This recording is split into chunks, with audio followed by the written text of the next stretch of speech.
Now, let's go over to our two other reporters, Aman Sharma, Payal Mehta, both join us.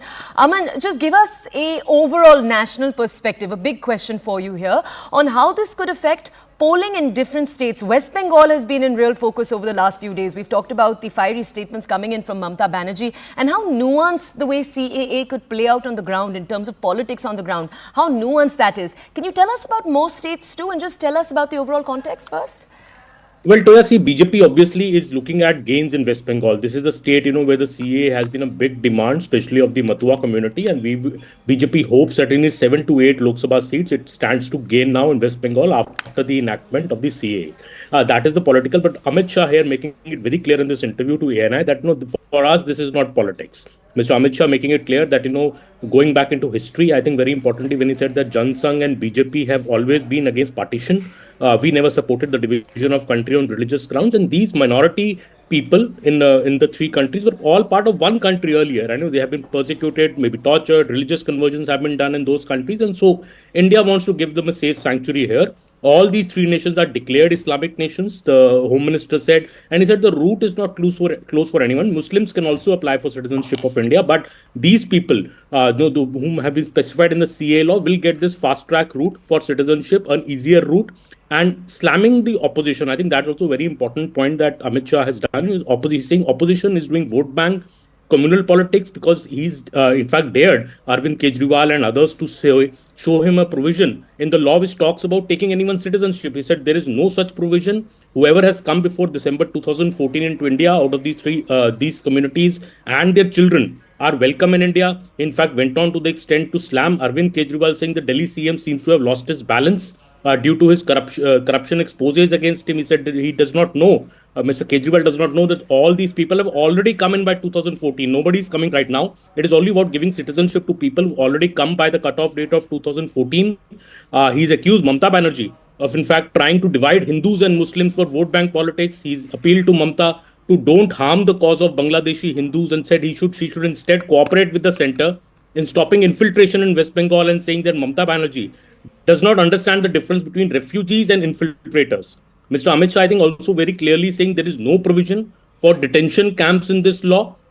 He also, I think, very importantly said that we will also think about those who do not have documents. So he said he believes that 85% of people who will be applying for citizenship under this new law will have documents. But even those who do not have documents, the government will think about that. He also assured people that no criminal case will be lodged against them for illegally entering India. People should apply. Retrospective effect to citizenship will be given, and also staying very clearly that states have no role in this. Giving citizenship is center's domain. So all these states which are saying they will not implement CAA, Mr. Amit Shah making it clear that states have no real role under the constitution. It is the center's domain, and he even went on to the extent that all these states will well cooperate. He hopes after the elections is over. To the criticism that that why bring the law now. When the matter is already pending in the Supreme Court, I think Mr. Amit Shah very clearly saying that SC has not stayed the law in any manner. It's a fully legal law. And as Arunima was saying, the very important distinction here coming that CAA has no provision for NRC. So he's actually asking the opposition that why is the opposition mixing the two things, CAA and NRC? There is no provision for NRC in CAA. CAA law will never be revoked. Also a very categorical statement by the Home Minister. Okay, let's go over to our colleague Payal Mehta. Payal, if you could now tell us a little bit more here, because we know that the government has been framing this also as, look, we have delivered on all of our promises. That's been a very big part of the messaging we've seen coming out since Tuesday. But we've also seen the Press Information Bureau put out myth-busting pieces of information here, according to them, which will hopefully allay fears. But that fear that CAA and NRC may be linked, is there a sense at all that it persists, or does the government feel, at least 3 days after, that to some degree they've been successful?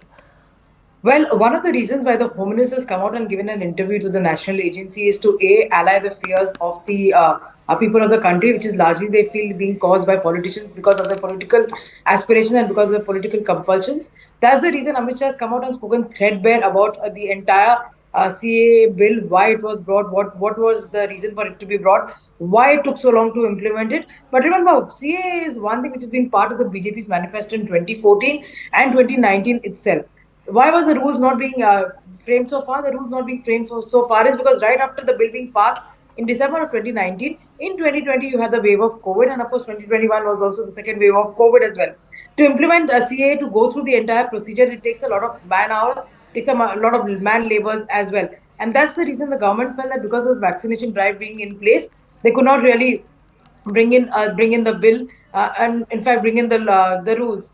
And that's the reason the subordinate legislation committee gave 9 extensions to this bill, for the rules to be formed. But what we do understand is that yes, now that the rules are formed, there will be an attempt to reach out to people across the entire country. And Amit Shah also said this in this interview today, saying that the party will go to every nook and corner, tell people not to fall into the myth of the entire uh, narrative that is being propped by the opposition parties. The opposition parties do not have any sense whatsoever for the welfare of the people. They have been the same people who've been supporting infiltrators, and he was particularly critical of Arvind Kejriwal and Mamata Banerjee. Both of them have not said a single word on the infiltration, has not said anything on Rohingyas. That's what Amit Shah has really said. So Amit Shah, we are coming out and telling the country that this is a bill which is there, which was brought in, which was something which was our commitment. We've never hidden away from our commitment. We wanted to bring in the rules. The rules are here. Do not fear, because nobody's citizenship is going to be taken away. And for him to really say, I would be very, very assuring for a lot of people who do not have documentation, saying there will be a provision to look into what can be done to people who do not have documentation, for over these years. So obviously the big a takeaway coming in from here, that this is a political decision. This is a decision that the government will stick by. It does not have any implications in terms of the 2024 elections, as the opposition parties have been saying. And the last and not the least, jo bola so kiya. And in terms of timing, like Narendra Modi has always been saying, that yahi samay hai, sahi samay hai. That's something also which Amit Shah seems to be talking about. Okay, it seems we have run out of time. We won't be able to take a deeper dive. I'd like to thank our battery of reporters, Runima, Aman Sharma, Payal Mehta, all of you for joining us. Let's very quickly take our audiences to more opposition responses to this story. Manikam Tagore from the Congress in a pointed attack. Take a look. It was in the hurry in 2000, before COVID, the CAA bill was passed in Parliament. And after that, after 4.5 years, they took to frame the rules, because they were having no idea. They wanted to win election in Bengal and in Assam. For that, they used CAA. Again, they are using the same tool to win election in Bihar and Bengal and Assam. This won't work. Mr. Amit Shah's experiment of cheating the people of Bengal, cheating the people of Assam is not going to work. People of Assam and Bengal are going to punish Mr. Amit Shah and the whole BJP party itself, which is hell-bent to divide India on religious lines. We all know that the issue of price rise, issue of joblessness, issue of women's security is the topmost issues in India. They want to divert from the real issues. करोड़ों लोग यहाँ आएंगे, लेकिन ये political नहीं है, मतलब आपको कोई पॉलिटिकल फायदा नहीं होगा। लेकिन जो विपक्ष है वो कहती है कि आप एक नया वोट बैंक बना रहे हैं, बीजेपी एक नया वोट बैंक बना रही है अपने लिए। देखिए, विपक्ष को और कोई काम नहीं, उन्होंने तो सर्जिकल स्ट्राइक और एयर स्ट्राइक को भी बताया कि आपका पॉलिटिकल फायदा है, तो क्या हम टेररिज्म पर कदम न उठाए? इन्होंने 370 को भी बताया कि ये आपके पॉलिटिकल फायदे के लिए कर रहे हैं। हम 1950 से कह रहे हैं कि हम 370 को हटाएंगे। उनका हिस्ट्री है, जो बोलते हैं वो करते नहीं है। मोदी जी का हिस्ट्री है, जो भारतीय जनता पार्टी ने कहा है, नरेंद्र मोदी ने कहा है, वो पत्थर की लकीर है। मोदी की हर गारंटी पूरी होनी है। दिल्ली के चीफ मिनिस्टर हैं, वो कहते हैं, वो सवाल उठा रहे हैं। उन्होंने कहा कि ये जो अंधाधुंध लोग आएंगे, बीजेपी उन्हें नागरिकता देगी, उससे थेफ्ट, रॉबरीज, रेप बढ़ जाएगा। दिल्ली के मुख्यमंत्री अपने भ्रष्टाचार के उजागर होने से अपना आपा खो बैठे हैं। उनको मालूम नहीं है कि ये सारे लोग आ चुके हैं, आज भारत में ही रह रहे हैं। सिर्फ इनको अधिकार नहीं मिला है, वो अधिकार देने की बात है। 2014 तक जो आ गए, इनको नागरिकता देनी है। और इतनी ही चिंता है तो वो क्यों बांग्लादेशी घुसपैठियों की बात नहीं करते हैं? रोहिंग्यास का विरोध क्यों नहीं करते हैं?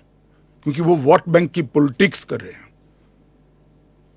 दिल्ली के चुनाव उनके लिए लोहे के चने चबाने जैसे हैं। वो यही कह रहे हैं कि आप अपने नागरिकों को नौकरी नहीं दे पा रहे हैं और इनको स्मिता जी वो पार्टीशन के बैकग्राउंड को भूल गई हैं। शायद उनको जो निराश्रित आए थे, जो रेफ्यूजीज आए थे, इनके परिवार के साथ एक चाय पीनी चाहिए। अरबों खरबों रुपए की संपत्ति छोड़कर रेफ्यूजी बनकर यहां आए थे, दिल्ली के बाजार में सब्जियों की दुकान लगाई थी।